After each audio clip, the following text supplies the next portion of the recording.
All right. First question would be is why we're going to talk about the causes of contractor failure when we've been primarily looking at procurement, or indirectly what we're all about is procurement. It helps to understand why occasionally we have contractors underperform or other vendors, and to understand some of that dynamics if we're going to hire the right ones, if we're going to procure the right ones. So let's go through some of the research. It comes from the fact that I, as a second part of my career, I started as a carpenter apprentice, was a foreman, superintendent, project manager, run a construction company for 15 years, the one my brother still runs, that we started over 50 years ago. And then I went into the business of finishing projects for bonding companies nationwide. And we're going to talk about that database that was collected during the time that I ran that business and that we finished so many construction projects. I'm not smarter than any of those contractors that failed. What I was there. I was Monday morning quarterbacking. We finished the work. It also got us familiar as to why and how these contractors found themselves in the difficulty they were in. It's a tough market, I don't have to tell you that. The failure rate continues to be a problem for us. Second highest in the construction industry, only second to restaurants. So we're in an already risky business, and I'm not complaining about it. All of us are high-risk kind of people. The question is, why did some of my friends in New Jersey, after they were successful in the construction business, buy restaurants? I'm not convinced they wanted to be in the restaurant business as much as they didn't want to be in the second most risky business. They wanted to be in the most risky business. So I'm not risk averse, but we can learn from these failures, and these were good companies. I'll give you a description of the database so we understand where it's coming from. More than 20 years working with these failed enterprises, the database is companies over 10 years old. One of the problems in our industry is startups fail at such a regular base that we kept them out of the database because they were actually doing the things that are most risky for construction companies. So the database I'm going to be describing is from only companies that have been in business successfully for 10 years. 40% were over second generation, 6% were third generation. So these were fine organizations that just made some mistakes. More than 1,000 companies that we have in the database, 1,244 to be exact, and way over 10,000 projects in that database. So we can trust the causes and we can learn from them. Survival factors are identifiable.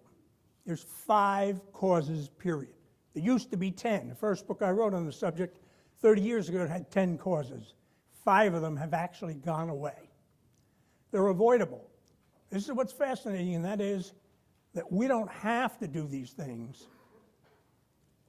They are deliberately taken on and embraced.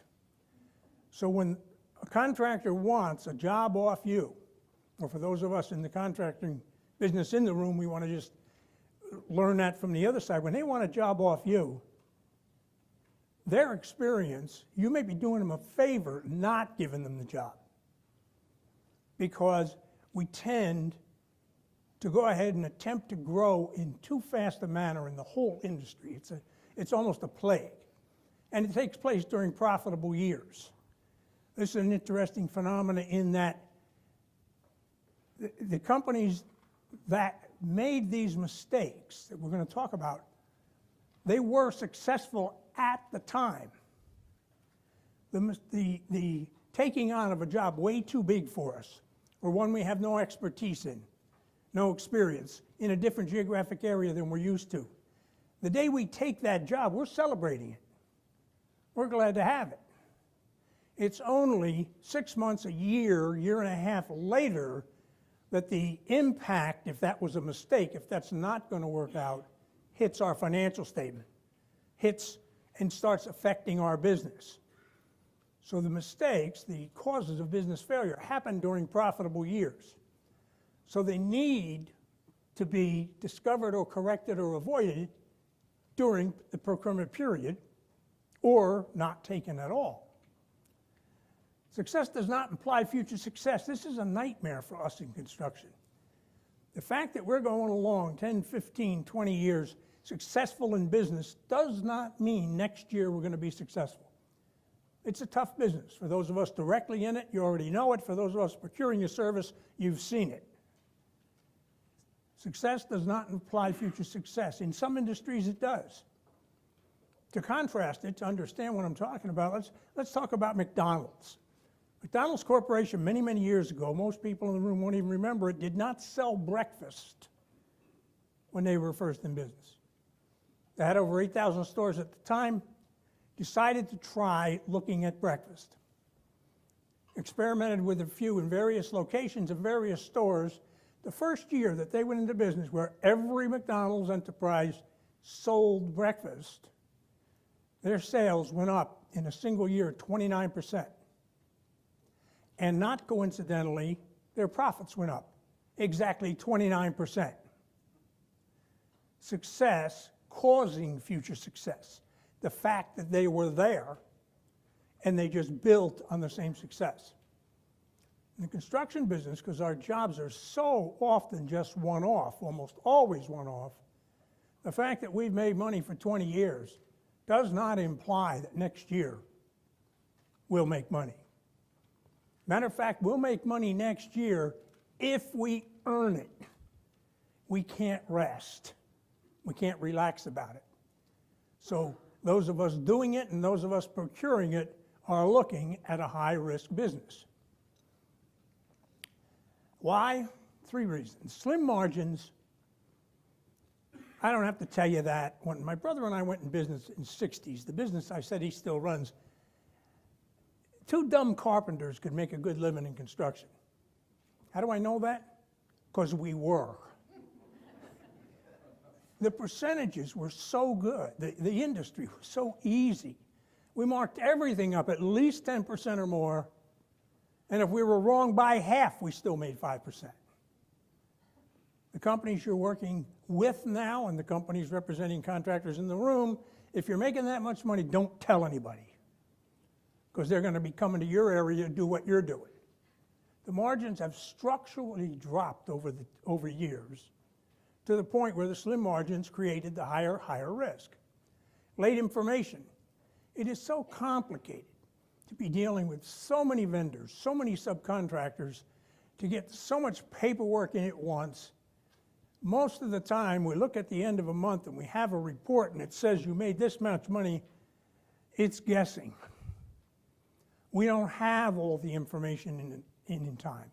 It's tough to know where we stand. And as we grow and get 10 or 15, 100, 200 jobs going at once, I guarantee you we have no idea where we're at. It increases the risk. The late information is a major problem, causes a contractor failure, and we're extremely credit-centered.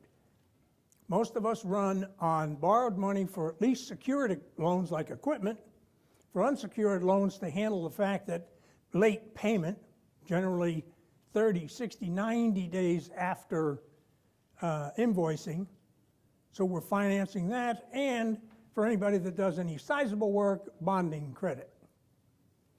So the companies I'm talking about in the database did not run out of money. They ran out of credit.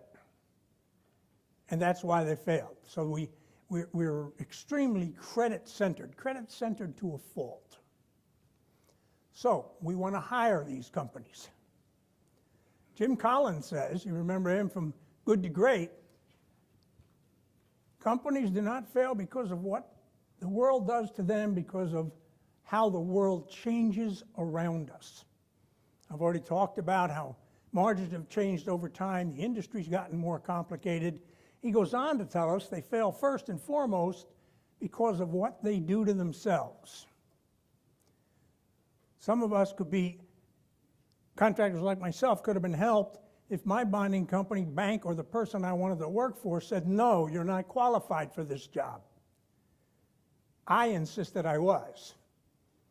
And I'm not going to ask for a show of hands, but there's very few of us that never had a losing job. It's part of the phenomena of being in the industry, and we should learn from it, not take another one like it. Anyway, there are no bad projects. It took a long time. I really enjoyed as a second career getting into research in that to prove that to academic standards, we worked on that for 3 years before we could even say it. There are no bad jobs. Well, that seems to be opposite the reality that we're the second highest risky business.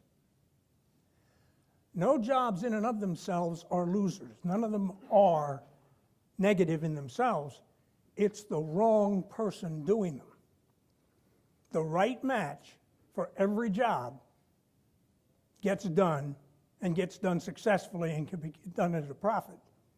It's the wrong skill sets, set of experience, the wrong contractor matched to the project. And as we already heard this morning, and rightfully so, you can't restrict the bidders. So here I come along, contractor been in 20 years, I want to grow, there isn't enough work of the kind I really like, I want to take a job off you that I'm not experienced in. And the less I know about it, the more likely I'm going to be the low bidder. Anybody agree with that? The less I know about it, the more likely I'm going to be, which is why the failure rate. We need to screen ourselves, and we need vendors to be screening us. We need to learn from the causes of business failure. Project failures don't just happen, they're deliberately pursued and captured. That's unfortunate. And they're bad matches of contractors to projects, as I just said. The causes, let's get into them. Initial research discovered, documented 10 of them. I said you that before, and I always get complaints later that you didn't tell us the 5 that were gone.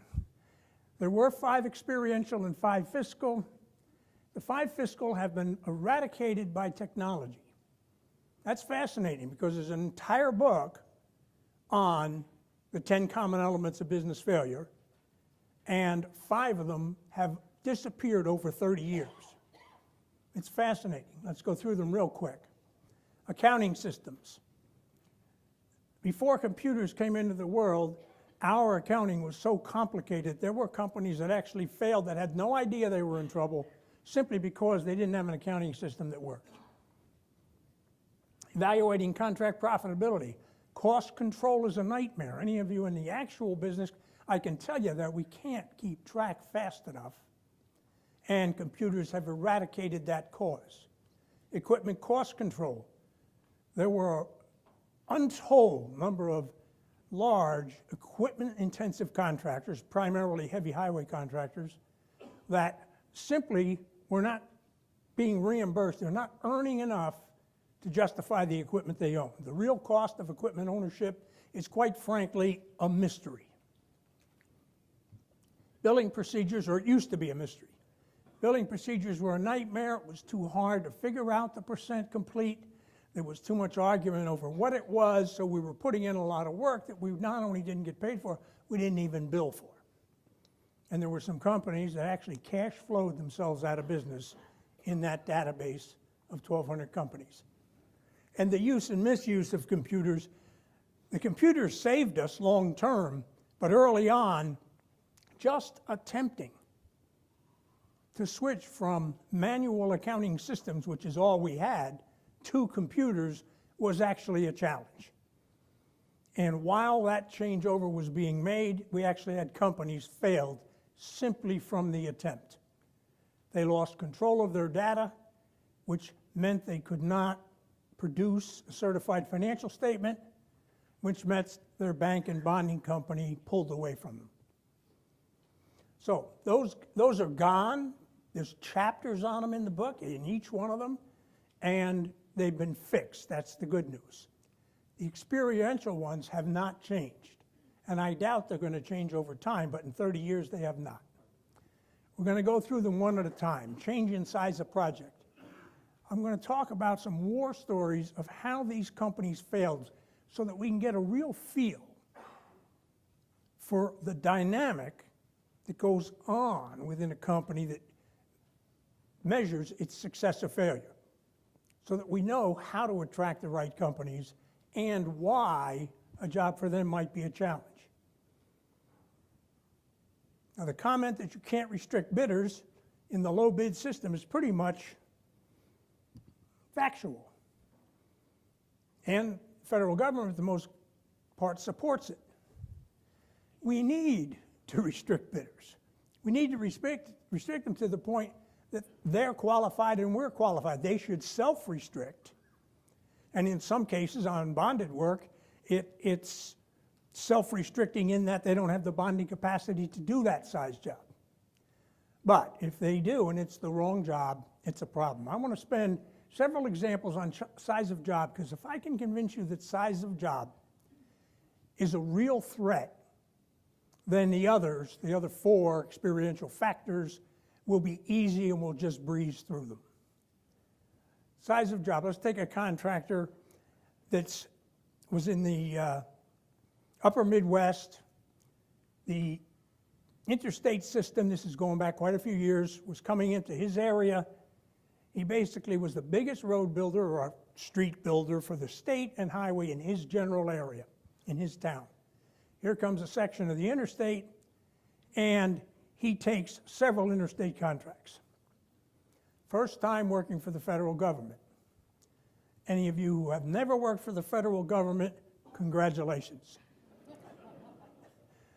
Those of you that always work for the federal government are used to it, so you know the work. But the switch from never having to the first one is a real challenge, because they do it their way. Anyway, it's a two-season job. Back then we worked less and less in the winter than we do today. And the project proceeds through, and he's not kept up because of what the contractor later describes as over-inspection. It's the first time he had ever supplied heated, lighted, and air-conditioned trailers for inspectors so they could be on them all the time. He wasn't used to it. Wasn't used to the whole process. The job's running late. Comes October, November. There's a specific date after which you can't pour concrete, you can't put asphalt down, you can't seed. He has not met, it's a two-season job, it has not met the milestones, and it has liquidated damages. So they start holding payment months before, because he's going to enter liquidated damages, obviously, and they're going to continue through the winter. Strangles them for cash flow, almost goes out of business that year, makes himself able to get through that to the following spring, because he entered it without debt, so he's able to borrow his way through the problem, except that the surety looks at the problem, looks at the size of it, and throws him off the job. Surety steps in and completes the work. Contractor is out of business. Now, most of us in the room would say that's not fair. Any of us that understand business realize fairness never comes into it. The contractor will tell you the federal government put him out of business. One of the reasons you and I know that's not the case is everybody that worked for the government that year didn't go out of business. Just he did. Unfair as it sounds, the contractor put himself out of business.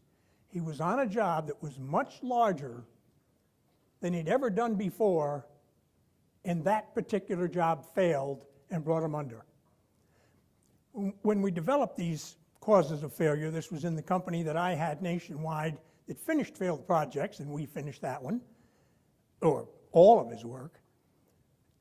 One of the elements of contractor failure had to put numerous contractors, a statistically significant number of contractors, out of business before it made it onto the list. So size of job alone put this contractor out of business.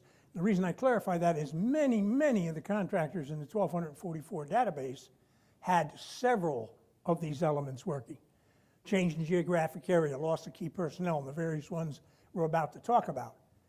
So a lot of them had 2 and 3 reasons, and we spent a lot of time determining what was the primary reason, secondary, tertiary, and so on.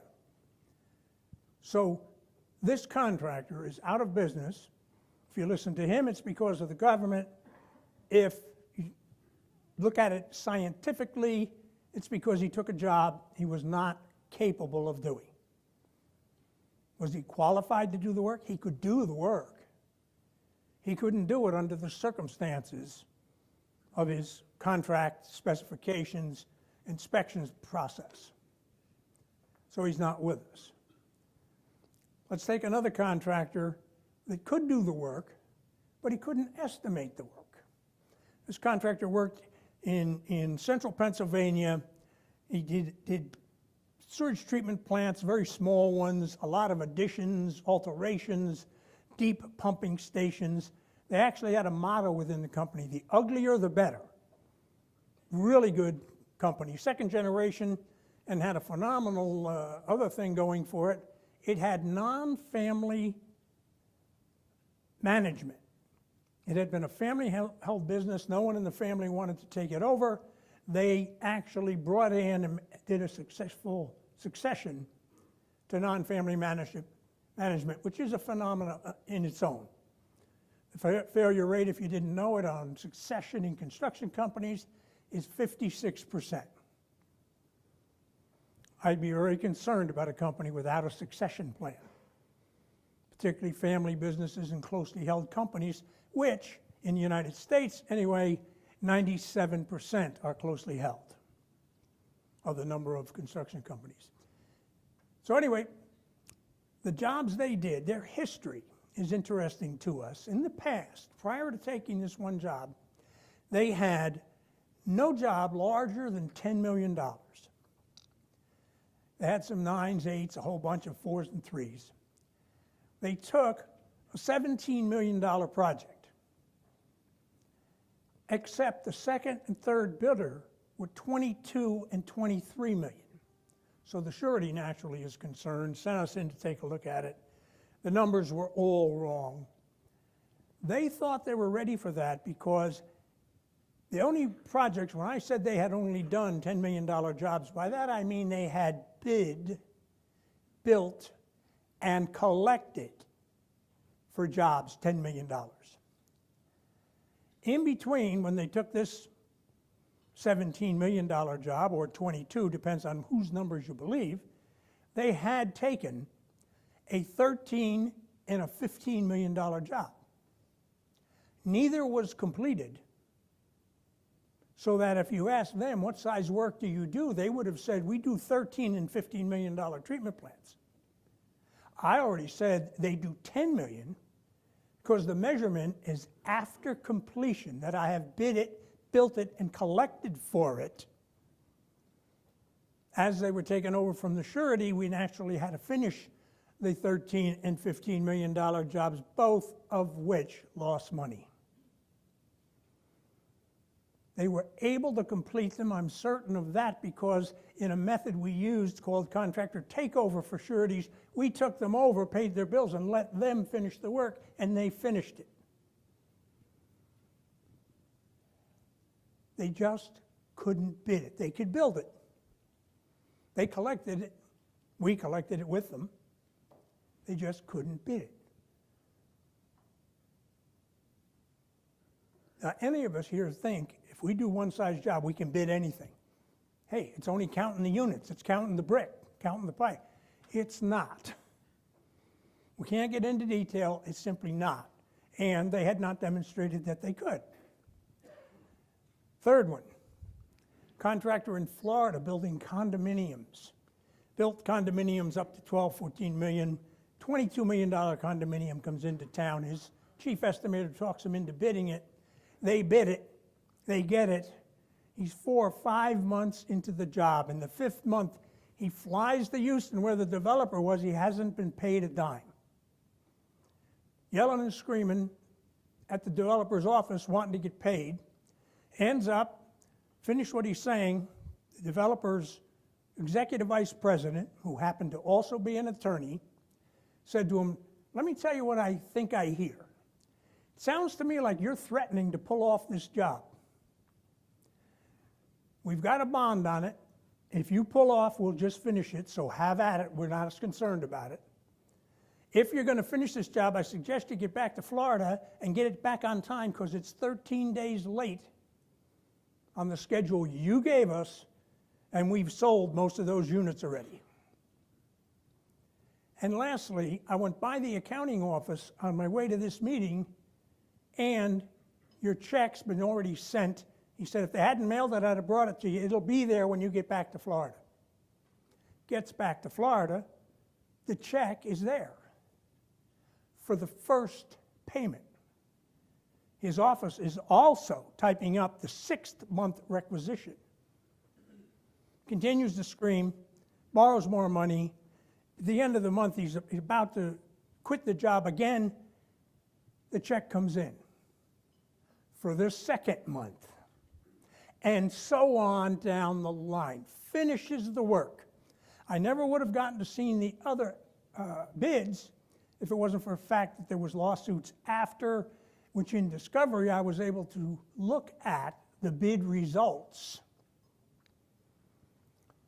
He was not the low bidder.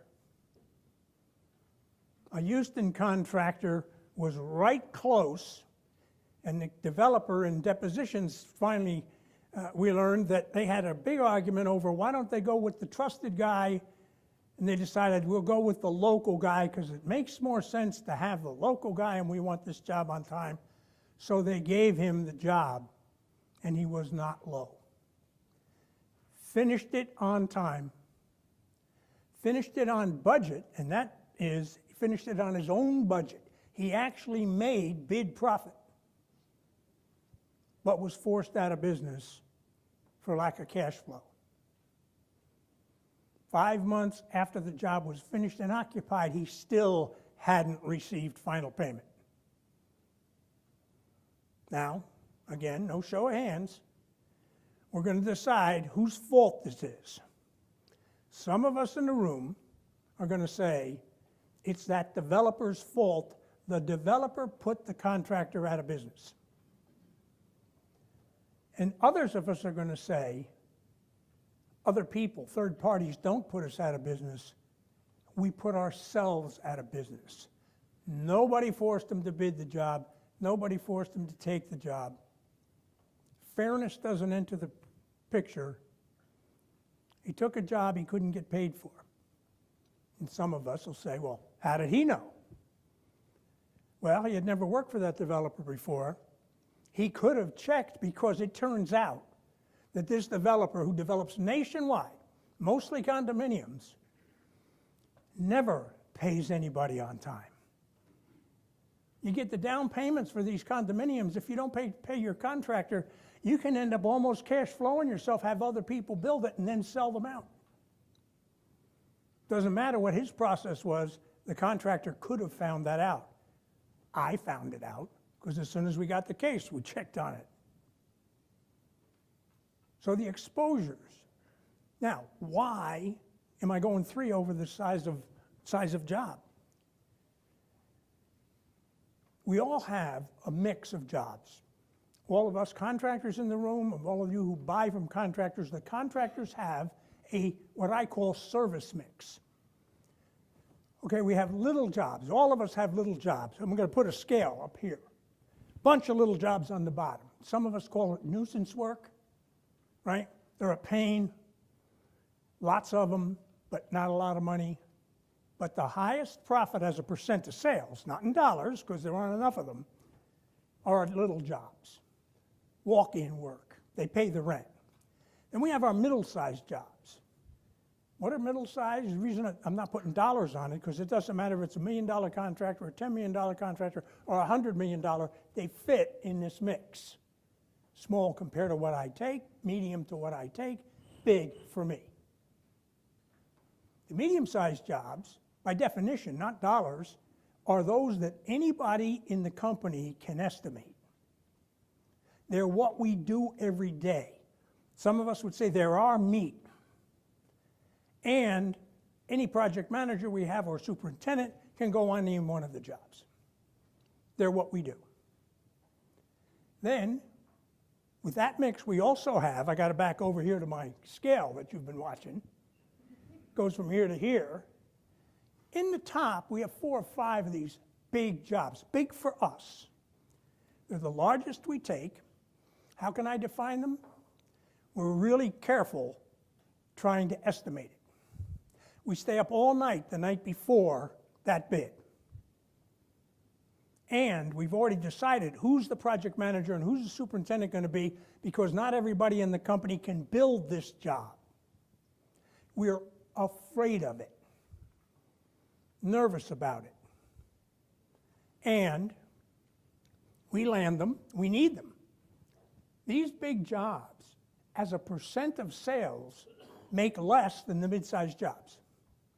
Mid-sized jobs make less than the small jobs as a percent of sales.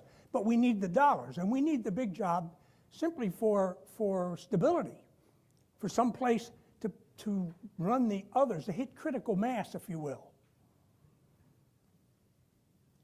So we've got the small, medium, and large.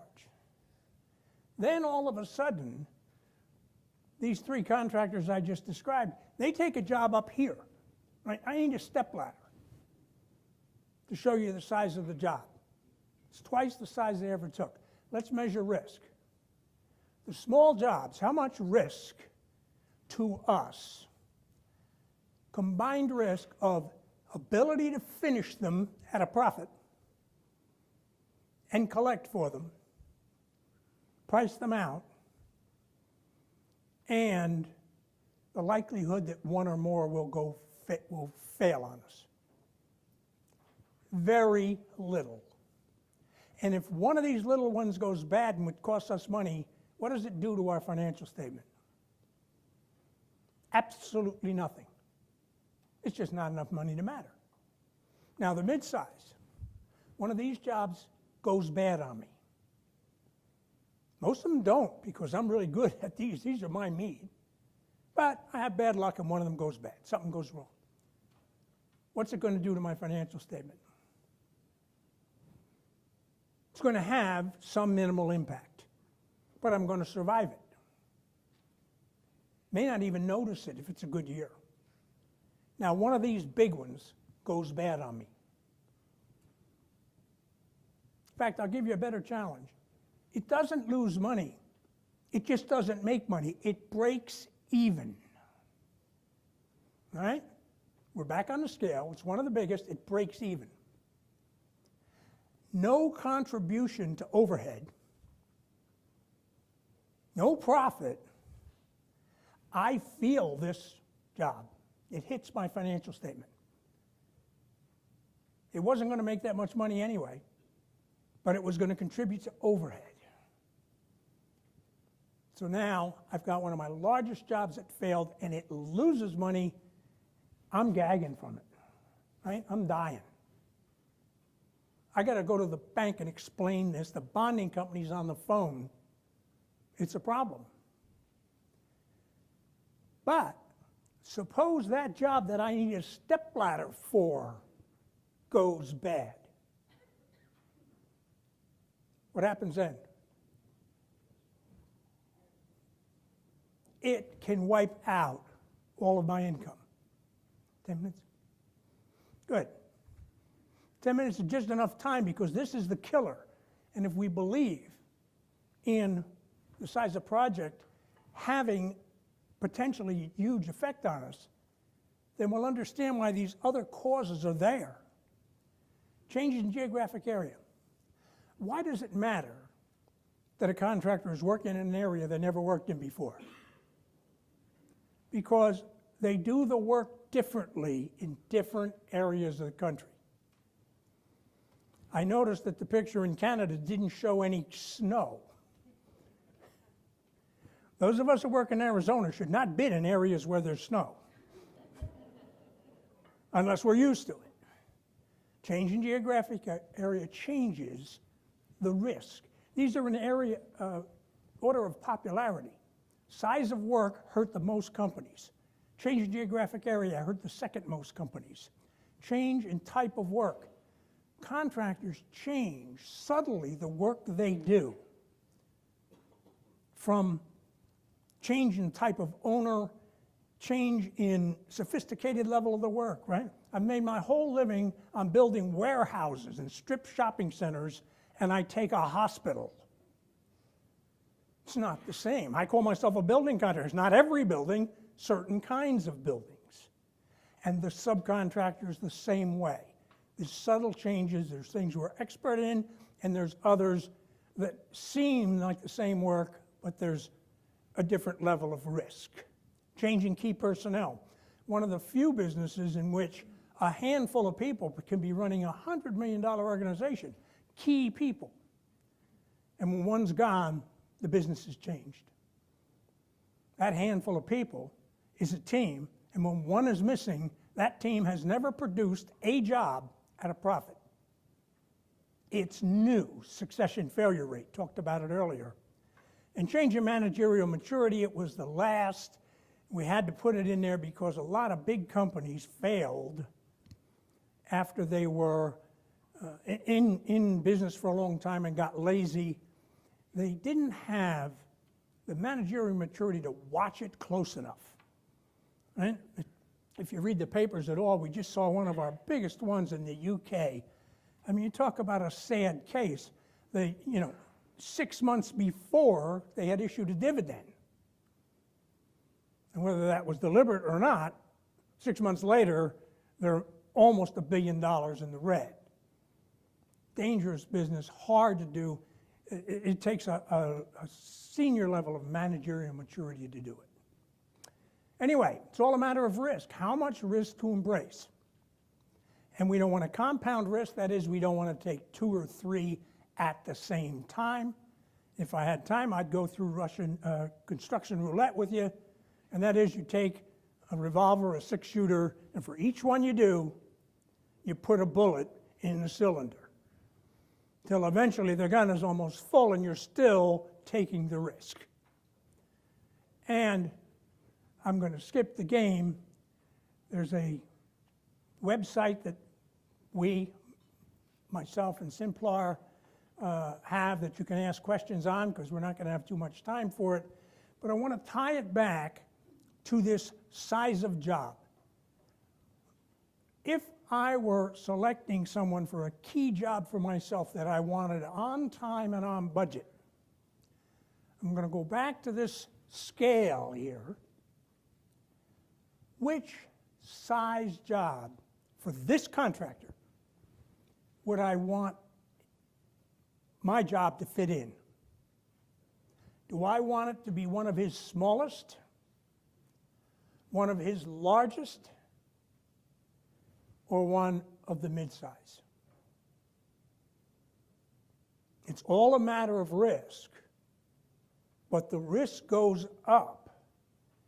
And if it's for one of the largest, I'm inclined to go find a different contractor that's bigger than that it's one of the mid-size. I'm not inclined to want to do business with someone that's standing on their tiptoes to fit it on a scale, because risk and the science of risk absolutely guarantees that he's going to be at higher risk, which puts me at higher risk. He's going to struggle to estimate it, struggle to price it, and struggle to man it, because his mid-sized jobs are no struggle. That's the sweet spot. That's the place we want to be in procurement. Type of work, I want it to be exactly what he does, or really close. In the failure business, we had a lot of different kinds of that. We had a subcontractor that put in wired smoke detection in existing buildings were their primary business. They didn't notice that they took a job, a huge school in Washington, D.C., that was pneumatic tubing. It wasn't wire. So their primary business was smoke detection, but it wasn't that kind of smoke detection or heat detection. So there are subtle differences, and if I'm selecting the contractor, I want it to be the type of work that company regularly does not, has done one, In some of the ones that we've investigated, the contractor had done one and lost his shirt at it. I don't want to be the next one because he's going to do it altogether differently. This time I'm going to make money at it on your job. So the selection process has to do with, does it fit with the contractor's experience? To tie it into what we've talked about all morning, is it within their expertise? So I need to now define their expertise, define their experience, and make that connection. Deciding who to give work to is not as easy as it sounds. So I'm sympathetic with those of us that have to go out and buy it. Thanks very much. I appreciate it.